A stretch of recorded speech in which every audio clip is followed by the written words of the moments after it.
Il-Ministru tas-Saħħa Joe Etienne Bella ħabbar it-tnedija tal-Programm Nazzjonali ta' Tilqim li ser jibda mill-ġimgħa d-dieħla għall-influenza, il-COVID-19 u għall-ewwel darba pneumococcus. Din ser tingħata b'xejn lil dawk li għandhom iżjed minn 65 sena.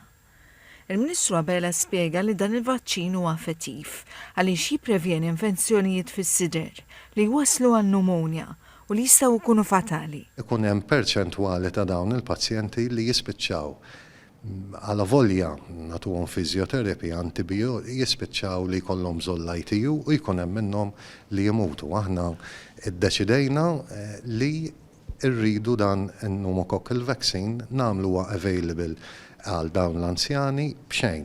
Il-Ministru Bella qal li 3 fronti ta' tilqim f'xi waqtiet huma l-fattur li jiddeterminaw bejn ħajja u mewt, partikolarment għall-anzjani li għandhom iżjed minn 65 sena u għal dawk li huma vulnerabbli.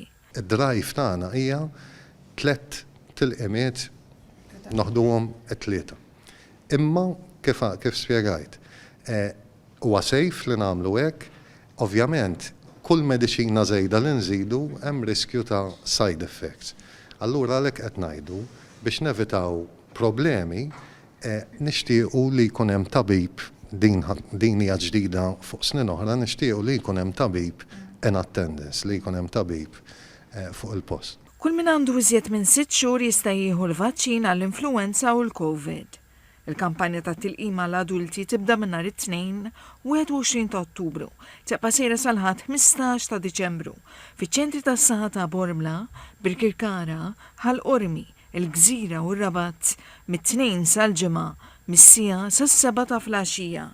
It-tilqim huwa disponibbli wkoll fiċ-ċentri tas-saħħa tal-Musta, Raħal Ġdid il-Florjana u r-Rabat Għawdex mit-tnejn sal-ħadd mis-sija ta' 1:00 sas-7 ta' filgħaxija. Għal tfal u adolescenti minn 6 xhur sa 17-il sena ser ikun hemm 4 programmi ta' tilqim. Dawn jibdew mid-9 ta' Novembru sal-1 ta' Diċembru. It-tilqim ser ikun offrut mit-8 ta' filgħodu sal-5 ta' 12:00 fil-Kliniċi Nazzjonali tal-Immunizzazzjoni kull nhar ta' Sibt u Ħadd.